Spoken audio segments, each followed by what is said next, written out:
Hello दोस्तों, स्वागत है आप सभी का आपके अपने channel operation of academic math में। इसी तरह मैथ का वीडियो पाने के लिए आप मेरे channel operation of academic math को सब्सक्राइब करें और बेल आइकन को प्रेस करें ताकि सबसे पहले आपके पास नोटिफिकेशन पहुंच जाए। मैं आज आपको एक्सरसाइज 6 का 21 नंबर क्वेश्चन से बताने जा रहा हूं।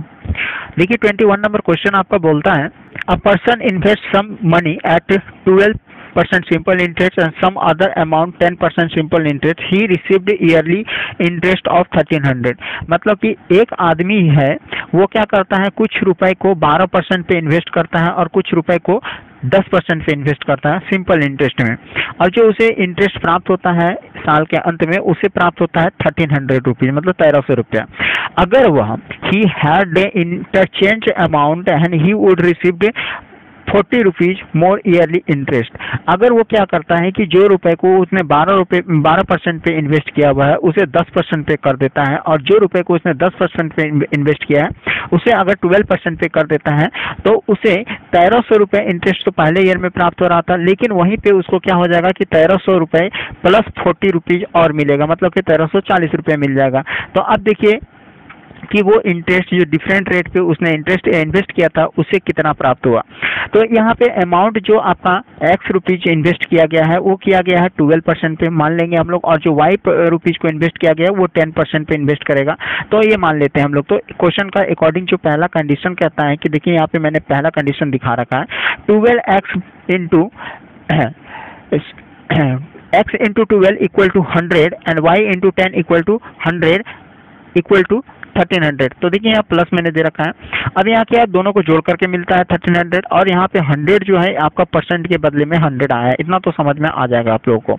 अब यहाँ पे क्या करेंगे 100 और 100 का एलसीएम ले लेंगे हम लोग। तो जब 100 का एलसीएम ले लिए तो क्या हो गया, मल्टीप्लाई होकर के 12x बन गया, और यहाँ पे y इंटू 10 मतलब कि यहाँ 10y बन गया इक्वल टू इधर हो गया 1300। जब इसे हम लोग क्रॉस में मल्टीप्लाई कर देते हैं तो ये हो जाता है आपका 12x plus 10y equal to 1,30,000 rupees. और इसे अब क्या करेंगे हम लोग, यहाँ से 2 को कॉमन ले लेते हैं, तो 2 को कॉमन लेने पे क्या हो जाता है आपका 6 plus 5y equal to 1,30,000 rupees. अब ये 2 से इधर से डिवाइड दे देते हैं हम लोग, तो यहाँ बच जाता है कितना आपका 65,000, और इसे हम लोग इक्वेशन 1 बना लेंगे। अब जो सेकंड आपका जो कंडीशन था वो तो सेम था, सिर्फ बोला था कि आपको अमाउंट को वो इंटरचेंज कर देता है, मतलब बदल देता है। तो देखिए यहाँ पे 10x है, यहाँ पे y मैंने बदल दिया है, तो उसे कितना प्राप्त हो जाता है 40 रुपये ज्यादा प्राप्त हो जाता है, मतलब कि 1340 रुपीज हो जाता है। ठीक है, इसे भी सेम तरीके से हम लोग सोल्यूशन कर लेंगे। तो यहाँ देखिए आपका क्या हो जाएगा, इक्वेशन नंबर 2 हो जाएगा। अब मैं यहाँ पे इसलिए नहीं समझाया क्योंकि पहले इक्वेशन मैंने समझाया तो समझ में आ गया होगा आप लोगों को। अब हम लोग क्या करेंगे, इक्वेशन 1 और 2 को बराबर करने के लिए, क्योंकि यहाँ पे देखिए दोनों अलग अलग है तो यहाँ पे कैंसिल नहीं हो रहा था, इसलिए हम लोग इसे मल्टीप्लाई करके इक्वल कर लेंगे किसी का वैल्यू को। तो देखिए जब हम लोग इक्वेशन नंबर 1 को 5 से मल्टीप्लाई करते हैं, इक्वेशन नंबर 6 को मल्टीप्लाई करते हैं, तो आपका क्या होता है 2 से है, तो यहाँ पे क्या होता है 30, y का वैल्यू जो होता है वो बराबर हो जाता है। अब हम लोग इक्वेशन नंबर इसे 3 और 4 मान लेंगे, और अब इससे हम लोग क्या करेंगे, सब्ट्रैक्ट कर देंगे इक्वेशन नंबर 3 और 4 को। जब हम लोग इसे सब्ट्रैक्ट कर लेंगे तो यहाँ पे हम लोगों को क्या हो जाएगा कि x का वैल्यू निकल करके आ जाएगा आपका 5,000 रुपीज। ठीक है, अब यहाँ पे मैंने इसलिए नहीं समझाया क्योंकि इस पिछले वीडियो में मैंने अच्छी तरह से समझाया हुआ है, तो इसे आप वहां से देख लीजिएगा। मैं लिंक जो है डिस्क्रिप्शन में दे दूंगा, और आप लोग 9th का स्टूडेंट है तो इतना तो समझ में आता होगा आप लोगों को, कोई दिक्कत नहीं होगा। ठीक है, अब इसे जो x का वैल्यू आया है इसे हम लोग इक्वेशन नंबर 1 में पुटअप कर देंगे, और पुटअप करने पे जो हो जाएगा यहाँ पे y का वैल्यू जो आपका निकल करके चला आ जाएगा वो कितना आ जाएगा। तो देखिए यहाँ पे y का वैल्यू जो हम लोग का निकल के आ जाएगा वो आ जाएगा 7,000 रुपीज, और यहाँ पे इंटरेस्ट जो आपका इन्वेस्ट किया गया था 12% इंटरेस्ट पे वो 5,000 रुपीज इन्वेस्ट किया गया था, और 10% इंटरेस्ट पे आपका 7,000 रुपीज इन्वेस्ट किया गया था। तो ये आपका आंसर यहाँ पे निकल करके आ जाता है और फुल्ली फाइंड हो जाता है। अब देखिए आपका 22 नंबर क्वेश्चन। ठीक है, 22 नंबर क्वेश्चन बोलता है कि a shopkeeper sells a table 8% profit में, मतलब कि एक शॉपकीपर है जो एक टेबल को 8% प्रॉफिट पे बेचता है, और एक चेयर को वो 10% डिस्काउंट देता है, और दूसरी एक तरफ तो वो 8% प्रॉफिट पे बेचता है लेकिन वहीं पे चेयर पे उसने 10% का डिस्काउंट दे रखा है। तो आपका गेटिंग क्या हो जाता है कि आपका उससे प्राप्त होता है कितना, 1,008 रुपये प्राप्त हो जाता है। अगर वह टेबल को 10% प्रॉफिट पे बेचता है और चेयर पे 8% का डिस्काउंट देता है तो उसे 20 रुपए ज्यादा प्राप्त होता है। मतलब कि यहाँ पे कितना प्राप्त हुआ था, 1008 रुपए प्राप्त हुआ था, अब उसे 20 रुपए ज्यादा मिलेंगे तो आपका हो जाएगा 1028 रुपए हो जाएंगे। ठीक है, तो यहाँ पे इसे समझ में आया। तो फाइंड क्या करना है हम लोग को, फाइंड करना है हम लोग को या टेबल का कॉस्ट क्या होगा। ठीक है, टेबल का कॉस्ट क्या होगा और चेयर का कॉस्ट क्या होगा उसे फाइंड करना है। तो देखिए यहाँ पे टेबल पे जो प्रॉफिट किया उसने कितना किया, 8% और चेयर पे आपका डिस्काउंट दिया 10%। तो यहाँ पे आपका टेबल का कॉस्ट हो जाएगा x मानेंगे और जो चेयर का कॉस्ट हम लोग y मानेंगे। तो अकॉर्डिंग टू द क्वेश्चन तो सबसे पहले क्या किया इसने, टेबल पे देखिए यहाँ पे 8% का प्रॉफिट कमाया है और 10% यहाँ पे क्या क्या डिस्काउंट दिया तो लॉस किया है इसका। तो यहाँ पे हम लोग देखिए इसको कर लेते हैं तो इसे कितना प्राप्त होता है, 1008 रुपये 1008 रुपये प्राप्त हो जाते हैं।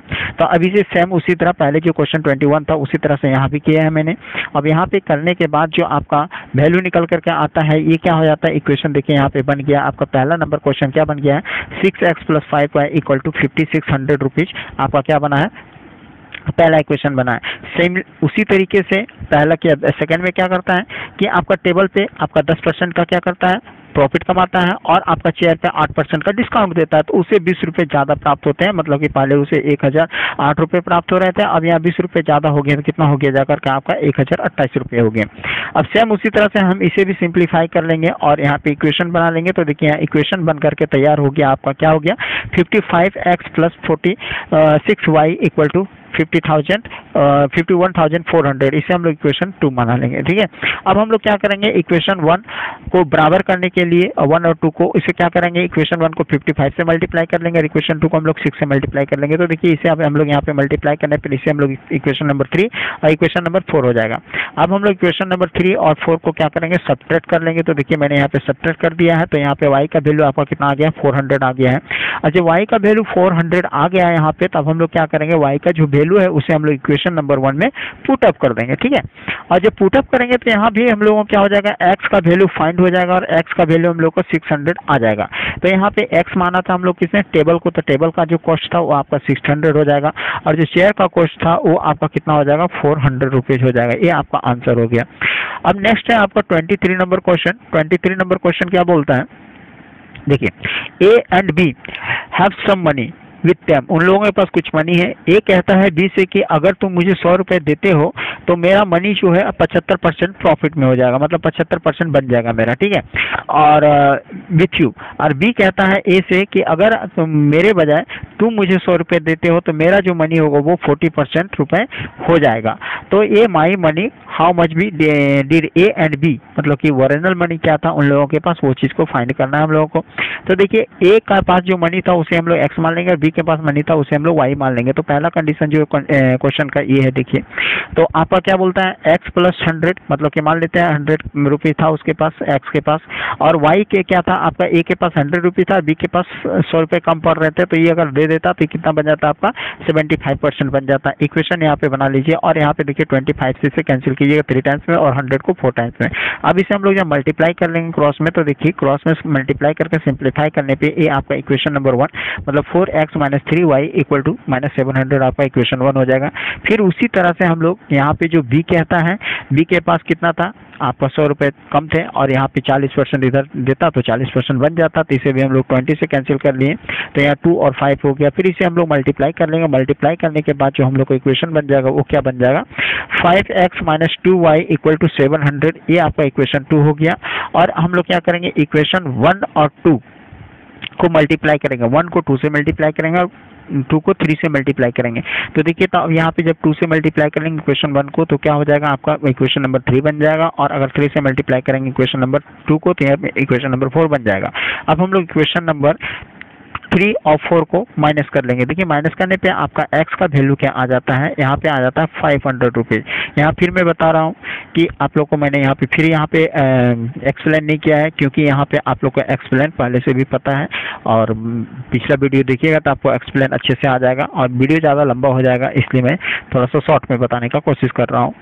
अब देखिए अब जो यहाँ पे x का वैल्यू आ गया तो इसे हम लोग इक्वेशन नंबर 1 में पुटअप कर देंगे और यहाँ से हम लोग y का वैल्यू को फाइंड कर लेंगे। तो y का वैल्यू हम लोग कितना निकल करके आ जाएगा 900 रुपीज़ निकल करके आ जाएगा। और 900 रुपीज़ निकल करके आया तो यहाँ पता ये चला हम लोगों को कि ए जो मनी इन्वेस्ट किया था वो 500 था ए के पास मनी, और बी के पास जो मनी था वो था 900 रुपीज़। तो ये भी आंसर आप लोगों का फाइंड हो गया। अब क्वेश्चन नंबर 24 बताने से पहले आप लोग से रिक्वेस्ट है कि आप लोग चैनल को लाइक करें, शेयर करें, सब्सक्राइब करें, और चैनल पे नए आए हैं तो सब्सक्राइब का बटन दबा करके बेल आइकन को ऑन कर लें ताकि सभी नोटिफिकेशन आपको सही समय पे मिल जाए। अब देखिए 24 number question. The student of a class are made to stand rows, मतलब कि एक क्लास का स्टूडेंट है जो कि सभी एक रोज में खड़े हैं। अगर एक स्टूडेंट, मतलब if one student is extra in a row, अगर एक स्टूडेंट एक्स्ट्रा हो जाता है रो में तो there would be 2 rows less, तो 2 रोज को लेस करना पड़ जाता है, मतलब 2 रोज को घटाना पड़ता है।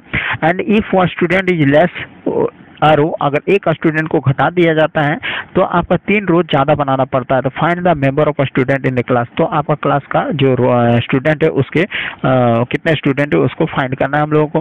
तो देखिए let the number of student in a row X था और आपका मेंबर जो था स्कूल का वो वाई था। तो अगर टोटल हमको निकालना है तो एक्स इंटू वाई करना पड़ेगा। तो देखिए यहाँ X into Y according to question जो बोलता है कि एक्स प्लस 1 करते हैं और एक्स माइनस 2 करता है तो एक्स वाई, इसे आप लोग अगर इक्वेशन फाइंड करेंगे तो कितना हो जाएगा, -2x plus Y equal to 2 हो जाएगा। अब सेकंड में भी देखिए आपका क्या बोलता है कि x माइनस 1 एक घटाता है और आपका 3 बढ़ जाता है तो आपका एक्स वाई। तो यहाँ पे भी क्या हो जाता है आपका, इसका भी इक्वेशन हम लोग जब फाइंड कर लेते हैं तो कितना निकल करके चला जाता है 3x minus Y equal to 3। ये होगी आपका इक्वेशन नंबर 2। अब हम लोग इक्वेशन नंबर 1 और 2 को ऐड कर देंगे। पहले देखिएगा आपका सब्ट्रैक्ट करते थे तो हम लोग साइन को चेंज करते थे, लेकिन यहाँ पे ऐड कर रहे तो कोई साइन चेंज नहीं होगा, यहाँ एक्स वाई कैंसिल हो जाएगा और एक्स का वैल्यू हम लोग का 5 निकल कर चला आएगा। तो यहाँ पे जो पुटअप करते हैं वैल्यू को हम लोग, एक्स का वैल्यू जो पुटअप करते हैं इक्वेशन नंबर 1 में, तो वाई का वैल्यू जो हम लोग को निकल करके आता है वो आता है 12, ठीक है।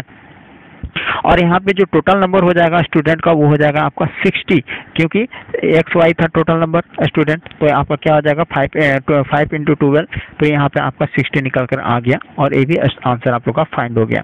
नेक्स्ट क्वेश्चन है आपका 25 नंबर क्वेश्चन। 25 नंबर क्वेश्चन बोलता है कि A jeweler has a bar of the 18 carats gold, एक ज्वेलर के पास 18 कैरेट गोल्ड है और आपका 12 कैरेट का गोल्ड है। How much he of each just me melted together obtained a bar of 16, ये दोनों को गला करके आपका 16 कैरेट का एक गोल्ड बनाता है और वेटिंग जो होता है 120 ग्राम्स का होता है, ठीक है। तो आपका जो प्योर गोल्ड होता है वो कितना होता है आप लोग को पता है 24 गोल्ड का होता है, ऐसा क्वेश्चन में भी बता रखा है। तो आप देखिए यहाँ पे हम लोग जो एक्स मतलब कि एक्स मानेंगे एक्स ग्राम, वो 18 कैरेट गोल्ड को मारेंगे और जो वाई मानेंगे हम लोग 12 कैरेट गोल्ड को। तो यहाँ पे हो जाता है कि आपका एक्स प्लस वाई 20 हो जाता है, क्योंकि दोनों को गला करके बनाया गया तो ये 20 हो गया था 120, तो ये आपका इक्वेशन नंबर 1 हो गया। और प्योर गोल्ड जो होता है वो 18, मतलब कितनी परसेंट आपका जाकर के इसमें प्योरिटी है, तो देखते हैं 18% में आपका 75% प्योरिटी है, क्योंकि आपका 18/24 करेंगे, क्योंकि 24 तो आपका प्योर गोल्ड होता है, 24 कैरेट का इंटू 100 करेंगे तो 75% इसमें प्योरिटी गोल्ड है। और प्योरिटी ऑफ गोल्ड जो है 12% में आपका कितना हो जाएगा 50% हो जाएगा। और वहीं पे आपका 16% में कितना गोल्ड हो जाएगा प्योरिटी का, तो 200/3% आपका प्योरिटी हो जाएगा गोल्ड, मतलब कि आपका 16 कैरेट वाली गोल्ड में। तो अब जो एक सेकंड आपका इक्वेशन बोलता है वो बोलता है कि देखिए यहाँ पे जो प्योरिटी के साथ अगर बनाया जाता है तो ये कितना हो जाता है आपका 200 इंटू 120 हो जाएगा। तो ये आपका निकल करके आ जाएगा 75x plus 50y equal to 8000 आपका, इसे हम लोग इक्वेशन नंबर 2 बना लेंगे, ठीक है। अब यहाँ पे हम लोग को क्या करेंगे कि इक्वेशन नंबर 1 को 50 से मल्टीप्लाई कर देंगे, तो देखिए हम लोग क्या हो जाएगा 50x plus 50y equal to 600 हो जाएगा, इसे हम लोग इक्वेशन नंबर 3 मान लेंगे। और अब इक्वेशन नंबर 3 मानने के बाद हम लोग सब्ट्रैक्ट कर लेंगे इक्वेशन नंबर 2 और 3 को, तो यहाँ से हम लोगों को क्या फाइंड हो जाएगा, x का वैल्यू फाइंड हो जाएगा 80। और अब हम लोग क्या करेंगे, जो x का वैल्यू आया हुआ है उसे हम लोग इक्वेशन नंबर 1 में पुट कर देंगे। तो जब हम यहाँ पे इक्वेशन नंबर 1 में पुटअप करेंगे तो यहाँ पे क्या हो जाएगा, y का वैल्यू जो निकल करके आ जाएगा हम लोग को 40 आ जाएगा। तो इससे पता चलेगा कि हम लोगों का जो 18 कैरेट का गोल्ड था वो 80 ग्राम का था और 12 कैरेट का गोल्ड जो था वो 40 ग्राम का था। क्योंकि दोनों को जब मिला करके बनाया गया था तो 120 ग्राम का बना था गोल्ड, ठीक है। तो यहाँ पे क्या हो गया, और 16 कैरेट का हो गया था ये, ठीक है। तो यहाँ पे अगर 80 + 40 करते हैं तो हम लोग क्या कितना होता है, 120 ग्राम का हो जाता है। तो यहाँ पे हमको पता चल गया कि आपका 80 ग्राम का जो गोल्ड है वो आपका 18 कैरेट का है, और 40 ग्राम का जो गोल्ड है वो आपका 12 कैरेट का है। अब नेक्स्ट क्वेश्चन है आपका 26 नंबर क्वेश्चन। 26 नंबर क्वेश्चन बोलता है A and B together can do a piece of work in 15 days. मतलब कि ए और बी जो है एक काम, किसी काम को आपका मतलब किसी काम के एक हिस्से को वो कितना 15 डेज में कर सकते हैं, ठीक है। अगर एक आदमी जो ए है 1 डे का वर्क जो है इसका 1/2 टाइम्स है, तो और 1 डेज वर्क ऑफ बी जो है आपका कितना होगा। तो फाइंड द, क्या हो जाएगा आपका, find the how many days in each do the work. तो कितने दिन में उन लोग काम को कर लेंगे। तो यहाँ देखिए जो ए द्वारा काम किया जाएगा उसको हम लोग एक्स मान लेंगे, और बी द्वारा जो काम किया जाएगा उसे हम लोग वाई मान लेंगे। तो अकॉर्डिंग टू क्वेश्चन बोलता है कि एक्स का जो काम है वो बी, ठीक है, एक्स का काम आपका कितना है, इतना है, जो कि बी से दुगुना है, बी का गुना में है, ठीक है। सॉरी यहाँ पे थोड़ा सा मिस्टेक है, बी से गुना में है, ठीक है। तो यहाँ से हम लोग इक्वेशन फाइंड करेंगे, तो ये आपको आ जाएगा 2x - 3y = 0। इसे हम लोग इक्वेशन 1 फाइंड कर लेंगे। अब देखिए यहाँ पे इक्वेशन बनाना तो कोई बड़ी बात है नहीं, 9 का स्टूडेंट है, आप लोग अच्छे से समझ सकते हैं, कोई दिक्कत नहीं होगी। तो देखिए अब यहाँ पे क्या करता है, जो 15 डेज में काम करता है ए और बी एक काम को, अगर ए इसी काम को ए और बी करे साथ में तो 1/15 का काम होगा आपका, ठीक है। और यहाँ पे आगे जो है आपका देखिए, अब according to the second condition बोलता है कि a + y है जो 1/15 डेज में काम को करता है। तो यहाँ पे इक्वेशन बन जाता है आपका 15x + 15y = 1। तो ये आपका इक्वेशन नंबर 2 बन गया। अब यहाँ से हम लोग क्या करेंगे, जो इक्वेशन नंबर 1 है उसे 5 से मल्टीप्लाई कर देंगे, तो हम लोगों को क्या प्राप्त हो जाएगा, इक्वेशन नंबर 3 प्राप्त हो जाएगा। देखिए यहाँ पे 10x + 5y = इक्वेशन नंबर 3। अब हम लोग इक्वेशन नंबर 2 और 3 को ऐड कर लेते हैं, ठीक है। देखिए इक्वेशन नंबर 2 और 3 को मैंने यहाँ पे ऐड किया है, 1 मिनट। हाँ देखिए मैंने यहाँ पे इक्वेशन नंबर 2 और 3 को जब ऐड किया तो देखिए यहाँ पे x का वैल्यू कितना आ गया, 1/25 आ गया। अब हम लोग 1/25 x का वैल्यू को इक्वेशन नंबर 1 में पुट कर देते हैं, तो देखिए यहाँ पे y का वैल्यू निकल जाता है 2/75, ठीक है। तो यहाँ पे आपका इक्वेशन देख लीजिएगा आप अच्छे से किस तरह से किया गया है, ठीक है। आप पॉज करके वीडियो देख लीजिएगा। अब आगे हम लोग देखते हैं, हैंस अ मैन जो एक दिन में काम करता है वो 1/x करता है, ठीक है। तो यहाँ पे क्या आ जाएगा 1/1/25। तो यहाँ क्या हो जाएगा 25 डेज में एक काम कर देगा पूरा, और बी जो काम करेगा वो क्या हो जाएगा 1/y होता है, ठीक है। तो 1/y होता है यहाँ पे। तो देखिए इसको क्या करना, 1/ यहाँ पे हो जाएगा 2 + 75। तो यहाँ पे आपको 275 को 2 से डिवाइड देते तो कितना आ जाएगा आपका निकल करके 37 1/2। तो यहाँ पे आपका 37.5 दिन में ए भी काम को पूरा कर लेगा। तो यहाँ पे हम लोग को पता चला कि ए काम 25 दिन में कर सकता है, और बी उसी काम को मतलब कि आपका 37 1/2 मतलब कि 37.5 डे में इसको पूरा कर सकता है। और यहाँ तक आपको आशा कर सकता हूँ कि आप लोगों को सभी वीडियो पसंद आ रहा होगा और क्वेश्चन समझ में आ रहा होगा। मैंने इस वीडियो में ज़्यादा सा एक्सप्लेन करके आप लोगों को नहीं बताया, क्योंकि मैंने पिछले वीडियो में एक्सप्लेन अच्छी तरह से किया है, इसलिए आप उन वीडियो को देखिएगा तो आपको समझ में आ जाएगा इक्वेशन बनाना कैसे बनाया जाता है, कैसे क्रॉस मल्टीप्लाई किया जाता है। और 9 का स्टूडेंट है तो आप लोग अच्छी तरह से समझ सकते हैं। अगर आप लोगों को किसी तरह का कोई प्रॉब्लम होता है तो आप चैनल पे कमेंट कर सकते हैं, ठीक है, या तो फिर आप मुझे व्हाट्सअप भी कर सकते हैं। मेरा व्हाट्सअप नंबर है 9507107327। आप इस नंबर पर व्हाट्सअप करके मुझे कोई भी हेल्प चाहिए तो आप मांग सकते हैं, और जल्द ही मैं आपसे फिर मिलूंगा नेक्स्ट वीडियो में। और जितने भी वीडियो का लिंक है मैं इस वीडियो के नीचे डाल दूंगा डिस्क्रिप्शन में, आप वहां से देख लीजिएगा। और आगे का क्वेश्चन मैं नेक्स्ट वीडियो में कंप्लीट करने के एक्सरसाइज को कोशिश करूंगा। Thank you. जय हिंद, जय भारत।